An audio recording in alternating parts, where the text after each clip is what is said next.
Supreme court ने पतंजलि आयुर्वेद के गुमराह करने वाले दवा विज्ञापन मामले में स्वामी रामदेव, पतंजलि को फाउंडर और पतंजलि के एमडी आचार्य बालकृष्ण को कोर्ट में पेश होने को कहा। कंपनी और आचार्य बालकृष्ण ने नोटिस का जवाब दाखिल नहीं किया, जिसके कारण से ये आदेश जारी किया गया है। अब उन्हें अगली तारीख पर कोर्ट में पेश होना होगा। कोर्ट ने नोटिस जारी कर यह भी पूछा कि उनके खिलाफ क्यों ना अब मानना की कार्रवाई शुरू की जाए। जस्टिस हिमा कोहली और असरुद्दीन अमलुन्ना की बेंच ने इस मामले की सुनवाई की। इससे पहले 27 फरवरी को इस मामले की सुनवाई हुई थी। 27 फरवरी की सुनवाई में कोर्ट ने पतंजलि आयुर्वेद के गुमराह करने वाले दवा विज्ञापनों पर रोक लगाई थी। इसके अलावा अवमानना कार्रवाई में कारण बताओ नोटिस जारी किया था, क्योंकि आपको बता दें कि कोर्ट ने पिछले साल भ्रामक विज्ञापन जारी नहीं करने का निर्देश दिया था, लेकिन कंपनी ने इसे नजरअंदाज कर दिया था। इसमें और तमाम अधिक जानकारी लेंगे। हमारे साथ एडिटर इन चीफ जय श्रीवास्तव जी जुड़ चुके हैं, क्योंकि रामदेव बाबा को कोर्ट ने कहा कि कोर्ट में हाजिर होना पड़ेगा। ये आदेश दिए गए हैं। विज्ञापन को लेके यह याचिका दायर की गई है और इंडियन मेडिकल एसोसिएशन की याचिका पर सुनवाई कर रही है court, supreme court, Indian medical association. देखिए, जब कोर्ट ने पूर्व में आदेश दिया था कि जो भ्रामक जो एडवर्टाइजमेंट है उसको प्रकाशित या प्रसारण ना किया जाए, बिल्कुल, लेकिन बावजूद इसके जब पतंजलि का विज्ञापन बंद नहीं हुए तब कोर्ट ने इसमें से अवमानना माना है और मानने के तत्पश्चात जब नोटिस जारी किया और उसके बाद एक हलफनामा भी पेश किया गया। लेकिन इस बार कोर्ट ज्यादा ही सख्त है। कोर्ट ने निर्देश दिया कि जो पतंजलि के डायरेक्टर और चेयरमैन है दोनों को हाजिर होना पड़ेगा। इसका मतलब यही है कि जो योग गुरु है रामदेव और बालकृष्ण जी को खुद को आगामी तारीख में कोर्ट में पेश होना पड़ेगा। लेकिन एक बात मैं बताना चाहूंगा कि जिस प्रकार से पतंजलि उठा है, मतलब कुछ वर्षों में जो पूरे अंतर्राष्ट्रीय स्तर पे पतंजलि का नाम सामने आया है, उनके दवाइयों का जिस प्रकार से उपयोग किया जा रहा है, उससे निश्चित रूप से जो अंतर्राष्ट्रीय स्तर की कंपनियां हैं और भारत बहुत बड़ा बाजार है, बिल्कुल, इस बाजार में अंतर्राष्ट्रीय स्तर के जो कंपनियां हैं रामदेव के कारण से उनको काफी नुकसान हुआ, बिल्कुल। जिसके चलते उन्होंने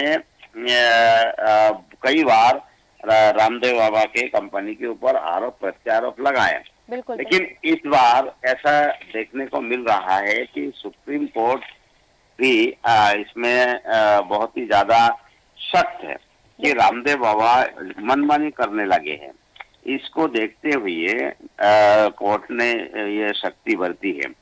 मैं ये कहना चाहूंगा कि रामदेव बाबा को भी जो भारतीय संविधान है और जो सिस्टम है उसको पालन करना चाहिए। अगर कोर्ट ने उनको आदेशित किया कि भ्रामक विज्ञापन प्रसारण या प्रकाशित ना करें, तो उसमें ध्यान रखना चाहिए और कोर्ट का आदेश का अवहेलना करने पर निश्चित रूप से कोर्ट को इस प्रकार की जो शक्ति है बरती जाना चाहिए थी।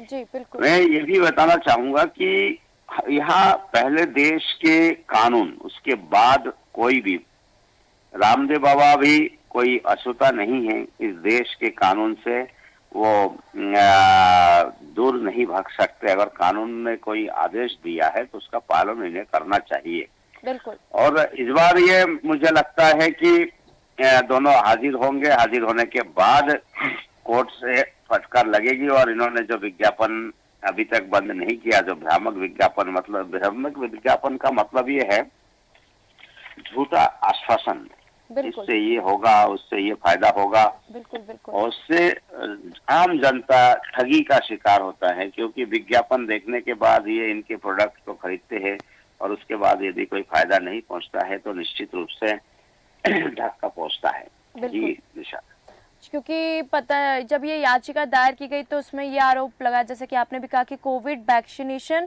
और एलोपैथी के खिलाफ इन्होंने निगेटिव प्रचार किया था।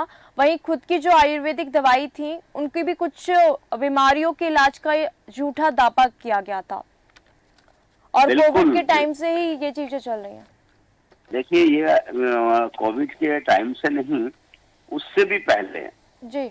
उस समय से जो है लग रहा था कि जो अंतर्राष्ट्रीय स्तर के जो कंपनियां हैं उसकी और राष्ट्रीय स्तर के जो कंपनियां हैं इनके बीच में एक जो प्रतिद्वंदिता शुरू से रही है उसका पटाक्षेप हुआ रामदेव बाबा के बाद। बिल्कुल। रामदेव बाबा के आने के बाद जो है वो बहुत तेजी से विदेशी कंपनियों को नुकसान उठाना पड़ रहा था।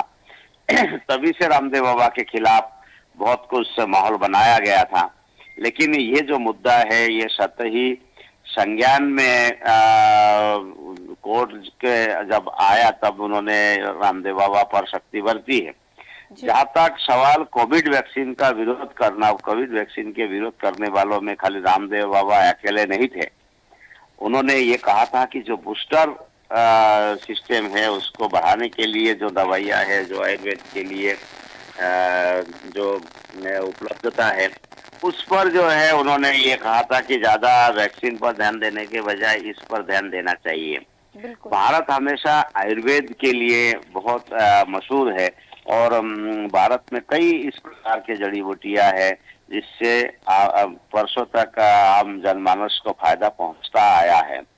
और अब रामदेव बाबा की स्थिति ये है कि उन प्रोडक्टों को बेचने के बाद जब वो कंपनी बहुत तेजी से ये कुछ वर्षों में बढ़ी है, बिल्कुल। बहुत दुनिया में फैली है, उसको देखते हुए बहुत सारे लोग पीछे तो थे। लेकिन अब कोर्ट को लगने लगा है कि जो विज्ञापन वो भ्रामक है और जो विज्ञापन में वादे करते हैं वो उसकी पूर्ति नहीं कर पाते हैं और ये संभव नहीं है। इसी के चलते उन्होंने फटकर लगाया है। और मुझे लगता है कि रामदेव बाबा हो या बालकृष्ण जी हो, इनको अपने विचारों में जो है भारतीय संविधान को रखना चाहिए। कोर्ट के जो रूल्स है, जो आदेश है उसका परिपालन करते रहना चाहिए। अपने फायदे के लिए भी हो या नुकसान हो, कुछ भी हो, अंतिम निर्णय ये होना चाहिए कि हम भारतीय संविधान से खिलवाड़ नहीं करेंगे, कोर्ट के आदेश का पालन करेंगे। और नहीं तो आम जनमानस भी इन्हें भूलने लगेगी। अगर भारत सर्वोपरि है, इसके कोई कोर्ट का अवहेलना करते हैं तो जनता भी साथ नहीं देगी। बिल्कुल बिल्कुल, क्योंकि कोर्ट ने ये भी कहा है कि पतंजलि जो है वो भ्रामक दावे करके देश को धोखा दे रही है और पतंजलि के बहुत सारी कंपनियां भी संचालित है, साथ ही साथ पतंजलि के बहुत सारे प्रोडक्ट भी संचालित है और जो जनता है वो पतंजलि के प्रोडक्ट को बहुत ही अच्छे तरीके से यूज करती है, उसको अच्छा मान के यूज करती है।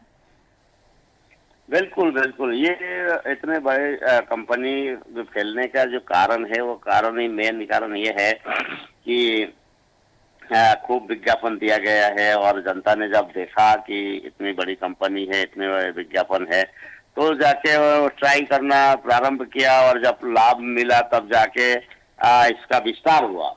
लेकिन अब जो लगने लगा है कि जो विज्ञापन है उसमें कुछ है और हकीकत में और है। तो ऐसी स्थिति में जो है पतंजलि पर कोर्ट का डंडा पड़ा है। बिल्कुल, क्योंकि पतंजलि जो है जनता भी उसको इतना भरोसा इसलिए करती है क्योंकि पतंजलि आयुर्वेदिक चीज़ों को बनाता है, आयुर्वेदिक चीज़ों को प्रमोट करता है, तो इसलिए जनता भी पतंजलि पर भरोसा करती है। पर अभी कोर्ट में हाजिर होने को कहा गया है रामदेव बाबा को, तो कहीं ना कहीं जनता का जो विश्वास है वो भी डगमगा गया होगा यहाँ पे। बिल्कुल, पतंजलि के जिस प्रकार से उठा था इससे 2-3 साल पहले जिस प्रकार से पतंजलि का नाम था उसमें कुछ कमी आई जरूर है, लेकिन फिर भी अपना एक स्थान आज भी वो कायम किए हुए है। लेकिन अब स्थिति बन रही है कि अगर पतंजलि के वो जवाब दे देते खाली विज्ञापन के बजाय प्रोडक्ट में दम हो तो आम पब्लिक ज्यादा खुश रहेंगे। बजाय आप भ्रामक विज्ञापन देने के बजाय प्रोडक्ट पे ध्यान देना चाहिए और प्रोडक्ट में यदि दम हो तो फिर किसी भी प्रकार से बहुत ज्यादा विज्ञापन की जरूरत नहीं है। जी, बहुत बहुत धन्यवाद जय श्रीवास्तव जी हमारे साथ जुड़ने के लिए और इसमें तमाम जानकारी देने के लिए हमारे दर्शकों को। तो सुप्रीम कोर्ट ने पतंजलि आयुर्वेद के गुमराह करने वाले दवा विज्ञापन मामले में स्वामी रामदेव जो कि पतंजलि के को फाउंडर हैं और पतंजलि के एमडी आचार्य यानी कि बालकृष्ण को कोर्ट में पेश होने के लिए कहा है। कंपनी और आचार्य बालकृष्ण ने नोटिस का जवाब दाखिल नहीं किया, जिसके कारण ये आदेश फिर से जारी किया गया। अब उन्हें अगली तारीख पर कोर्ट में पेश होना होगा। कोर्ट ने नोटिस जारी कर ये भी पूछा है कि उनके खिलाफ क्यों ना अवमानना की कार्रवाई की जाए। जस्टिस हिमा कोहली और असुनुद्दीन की बेंच ने इस मामले की सुनवाई की है। इससे पहले 27 फरवरी को इस मामले में सुनवाई होनी थी। 27 फरवरी की सुनवाई में कोर्ट ने पतंजलि आयुर्वेद के गुमराह करने वाले दवा विज्ञापनों पर रोक लगाई थी। इसके अलावा अवमानना कार्रवाई में कारण बताओ नोटिस जारी किया। कोर्ट ने पिछले साल भ्रामक विज्ञापन जारी नहीं करने का निर्देश दिया था, लेकिन कंपनी ने इसे नजरअंदाज कर दिया और फिर भी अपना विज्ञापन जारी रखा। इंडियन मेडिकल एसोसिएशन की याचिका पर सुनवाई कर रही court supreme court Indian medical association की ओर से 17 अगस्त 2022 को दायर की गई याचिका पर सुनवाई कर रही है। इसमें यह भी कहा गया कि पतंजलि ने कोविड वैक्सीनेशन और एलोपैथी के खिलाफ निगेटिव प्रचार किया, वहीं खुद की आयुर्वेदिक दवाओं से कुछ बीमारियों के इलाज का झूठा दावा किया। कोर्ट के आदेश के बाद भी पतंजलि ने अपना जो विज्ञापन है वो जारी किया, क्योंकि कोर्ट ने कहा है कि पतंजलि जो है वो भ्रामक दावे करके देश को गुमराह कर रही है और देश की जनता को भी गुमराह कर रही है। देश न्यूज में खबरों का सिलसिला लगातार जारी है। देखते रहिए देश न्यूज। नमस्कार।